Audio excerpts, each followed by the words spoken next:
Kali winds her way down the Western Ghats, holding the secret of a cultural past in her meandering waters. The river has many a story to tell of different peoples, different lifestyles, reflecting a rich heritage in her vicinity.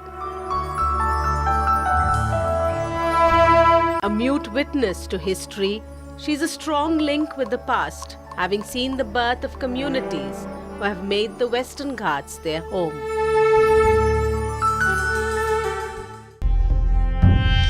The mighty hills of the Western Ghats are also part of this churning and also tell a story of a slave tribe who were brought in by the Portuguese to Goa in the western coast of India more than 400 years ago. These are the Siddis, who are originally from Kenya and Ethiopia.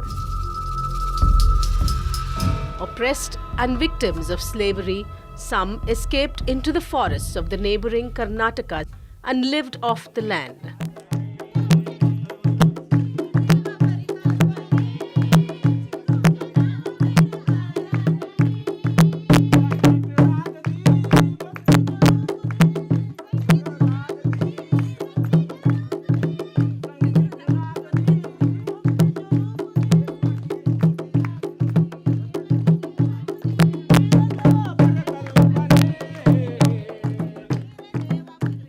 History also suggests that some of them were employed by the Nawabs in the 15th and 16th century as military mercenaries.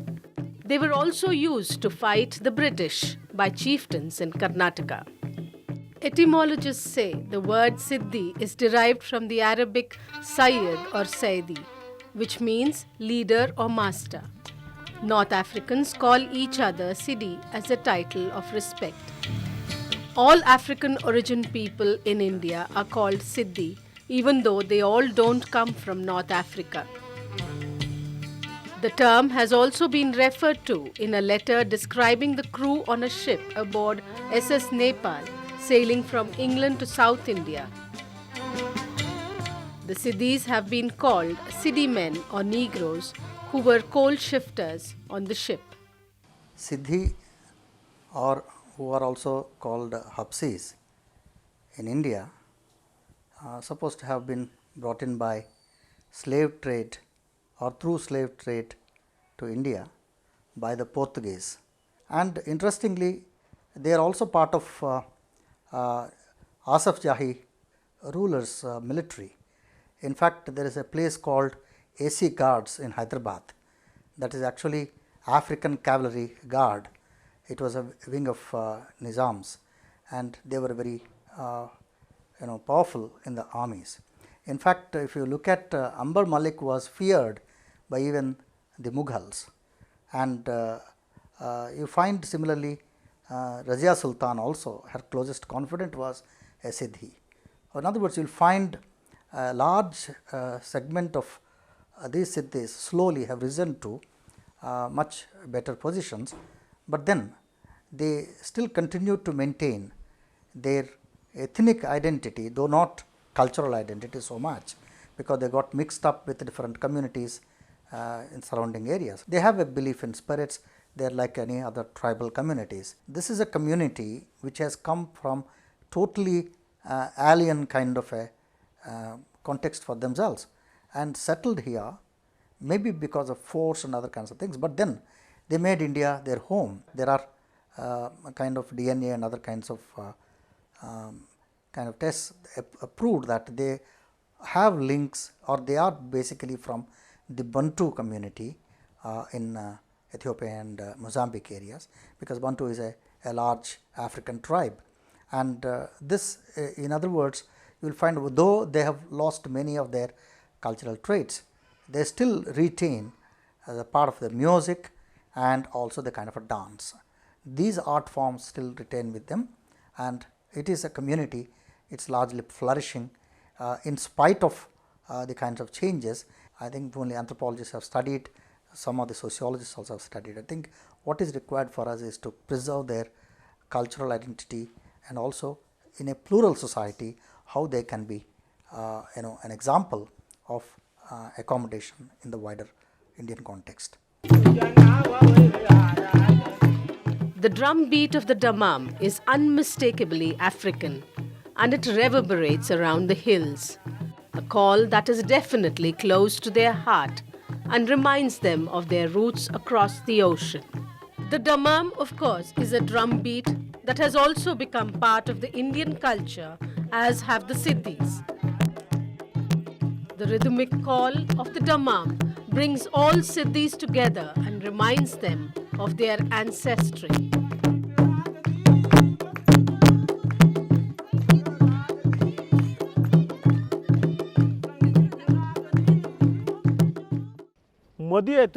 We have our own culture. Our culture is the damam. Any celebration, like the arrival of a newborn, is welcomed with the damam. It is very important for all Siddhis. It is the main source of entertainment for any occasion, including weddings. Over the years, the Siddhis have spread to Goa, Maharashtra, Gujarat, Karnataka, and Andhra Pradesh. In Karnataka, they are mainly found in Yellapura, Haliyal, Ankola, Mundgod, and Sirsi taluks of Uttara Kannada, and also in Belgaum and Dharwad districts. When you see a Siddhi, you recognize him by his African-like looks. An athletic build, distinctly short curly hair, bright eyes, snub nose, thick lips, and a dark complexion.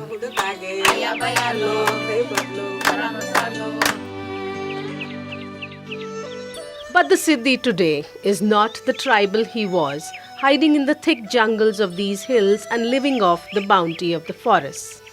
The Siddhi of today has come out and is the son of the soil. He is no more an African and is part of the green hills lining the western boundaries of India.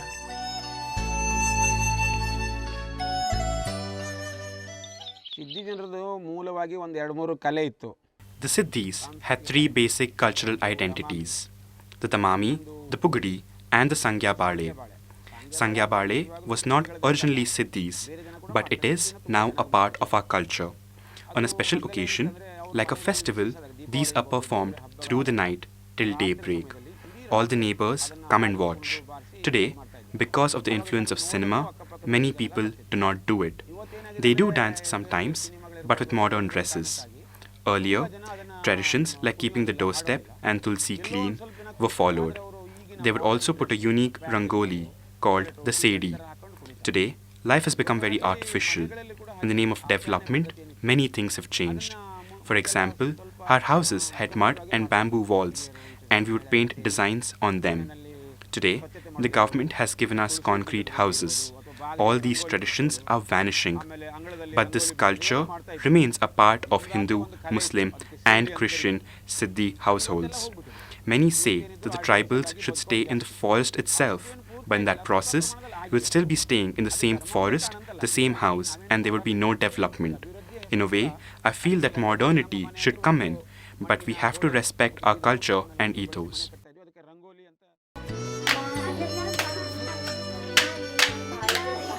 This unique tribe worked for the local people and over the years adopted different religions. These religions have links to the masters who provided them shelter. Rituals, prayers, and even the way they live have been influenced by these religious beliefs. Today, we have Hindu, Muslim, and Christian Siddhis. Their tribal faiths are forgotten, and we have different gods adorning their homes. The spatial dimension of a Siddhi living is influenced by history. Religion has a direct correlation to their living. A peek at their style of living clearly indicates their religious beliefs.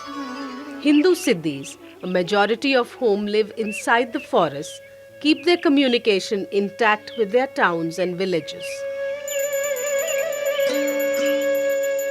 They prefer independent hardis and orchards because historically they have learnt agriculture from the local Brahmins, and religion here could have been part of a survival strategy.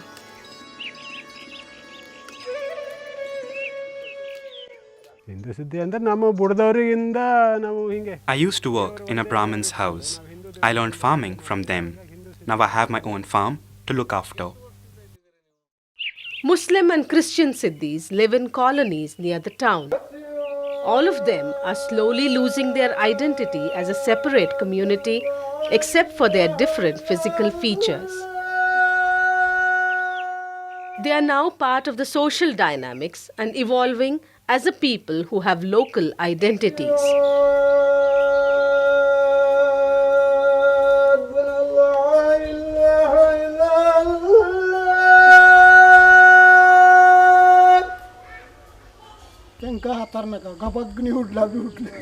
Even though their faiths are different, their language is a binding factor. They speak a mixture of Marathi, Kannada and Konkani. The Muslims also speak Urdu. नहीं पहले तो पूरा अलग अलग. I look after this mosque and all the Muslims nearby come and pray here. We have no differences with our Hindu and Christian brethren. Religion does not separate us.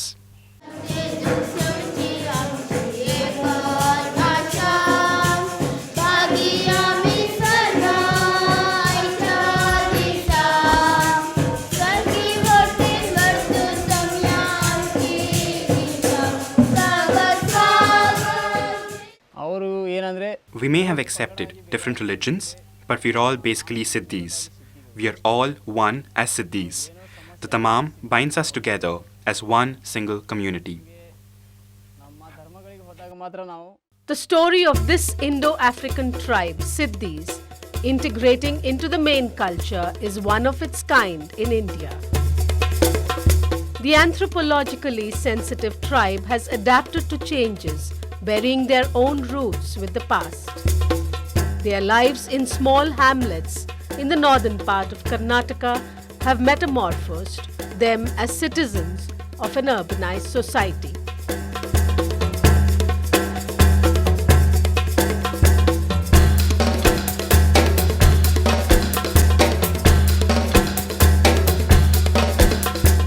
In the 21st century, the Siddis have no claim to their African roots and have formed new cultural and religious identities influenced by conventional society.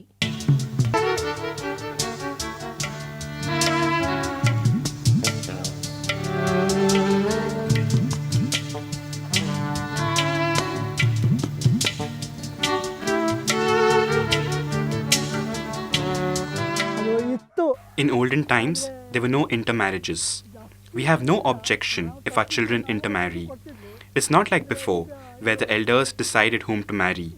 Now we marry and mingle with each other. We still worship our ancestors. We keep coconuts and pray for them. I do it for my elders, and when I'm gone, my children will continue these ceremonies for me. The tree-lined avenues in the forest take you through unseen paths. But the tall trees, who themselves are more than 200 years old and stretch towards the sky, will lead you to a Siddhi home.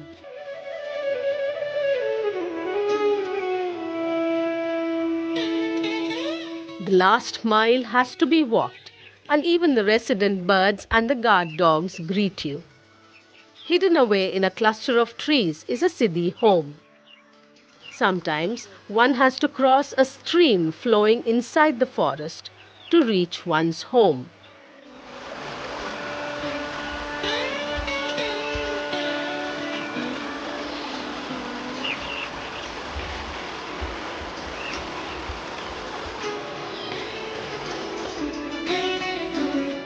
Spread over perhaps a couple of acres, the mud home is surrounded by coconut, arecanut trees.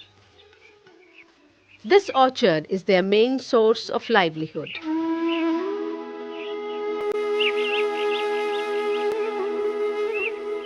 Meet the family members and you realize the younger generation has moved out of the woods and are striving to make a mark in the urban world. For them, their ancestral beginnings are valuable, but they also realize that they have to be part of modern society to grow as a people. ನಮ್ಮ Hindu When our ancestors settled down here, Whoever worked in a Hindu house followed Hinduism, a Siddhi in a Muslim house followed Islam, and a Siddhi in a Christian house followed Christianity. My thought is that if at any point of time we all leave these religious sentiments and have only one God, we could be one group of Siddhis. I can still say that we haven't progressed economically or politically, and we still have to educate ourselves to see progress. We are in a state where we're not fully tribal, nor have we become fully urbanized. The streets of Yellapur town in Uttar Kannada district has a healthy population of Siddhi youth mingling with other communities. They may look foreign, but the Indian way of life is part of their culture now. The Siddhi families are very much part of the weekly Sante or market in the town. This unique tribe was brought under the list of scheduled tribes in 2003 to empower them constitutionally and also recognize them as part of the Indian ethos. Successive governments have introduced policies to provide homes, water facilities, employment opportunities, roads, electricity, and other modern facilities. Economically, socially, educationally, very backward people. Original came from South Africa, then to Goa, and then migrated to our places. Mainly they are in my own constituency, Halyar constituency. So we took the lead, and I'm grateful to Government of India, state government, that they have been declared as scheduled tribes now. Many schemes are being implemented for them, and we are taking keen interest. And I'm happy to tell you that now most of them have their houses, they are going to schools and colleges. Slowly we are finding postgraduates, lawyers coming out of them, but a lot has to be done. So state government is totally committed for the welfare of the Siddhis all round. The most important thing which we are doing is the Government of India's act, the Tribal Act, giving them rights, forest rights. You see, regularization if they were cultivating forest lands and all. And many have got in my constituency. We have already given them the patas, but some have to be done. That is also our priority. The government of Karnataka, we have formed a cabinet subcommittee and we are going in this direction. A lot of Siddhi women, Siddhi people have become the chairmans, vice chairman, member of panchayats, they have come to taluk panchayats, and they are giving good results. They are taking a keen interest in the development activities also now. The younger Siddhis today are teachers, sportsmen, administrators, besides being agriculturists, farm laborers, and look forward to being part of the mainstream society.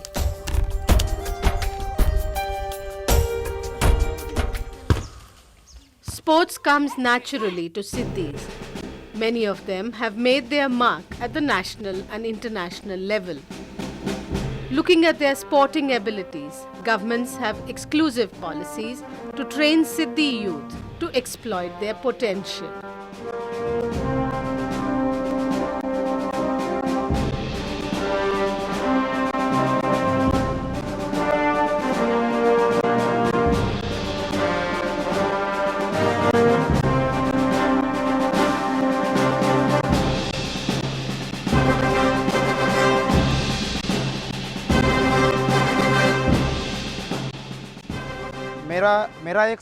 I have dreamt of becoming an international football player since I was a child. I have met players from all over the world. I have practiced football alone. Now I play matches with them. I would like to play like Pele and play for my country. I go to every village and teach football to children. Children are encouraged to have a holistic approach to life.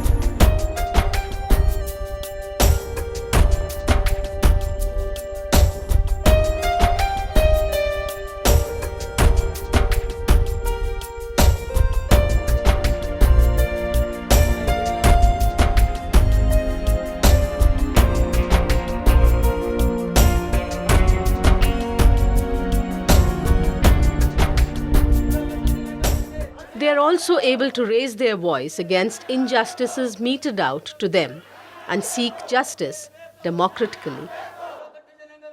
Men and women both work and live with equal zest and are comfortable in their semi-urban and rural environments. This adaptation to an urban environment is not only in the lifestyles but also evolving a cultural distinction by absorbing the customs of the hills.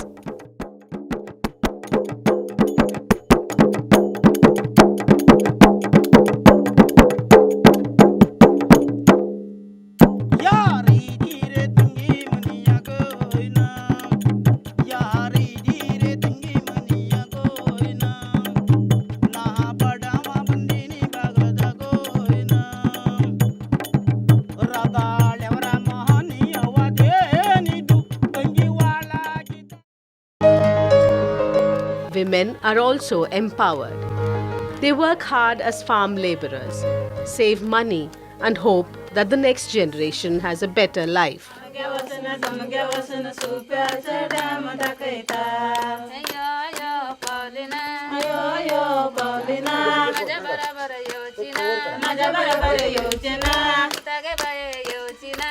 Self-help groups give them an opportunity to be economically independent.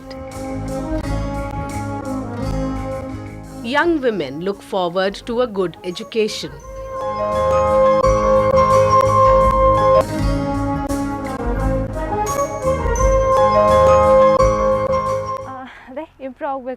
I want my people to progress.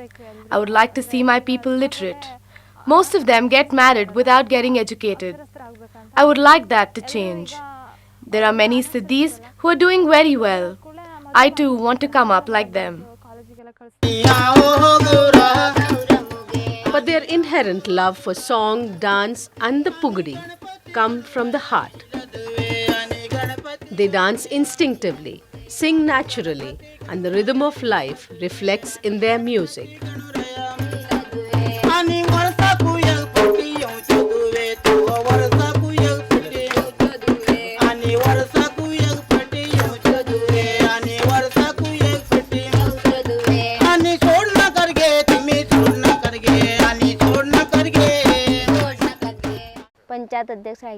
I am the Panchayat President.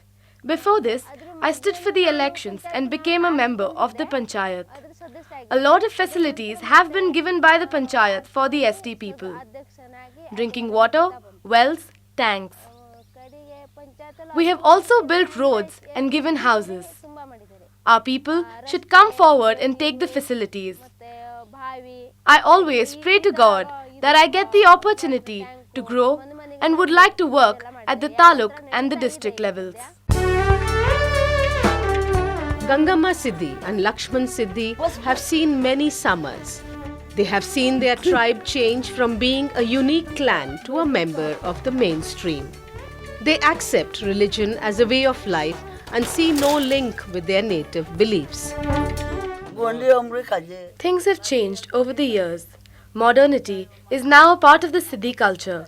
In my days, we would drink toddy. Now, everybody drinks alcohol. Hindu, Muslim and Christian Siddhis would not mingle with each other. But now, we all dine together. Given a choice, they would perhaps go back into the forest, which gave them a long and healthy life. But also see the futility. The younger generation stick to their forgotten roots. For them, their people have moved on, and rightly so.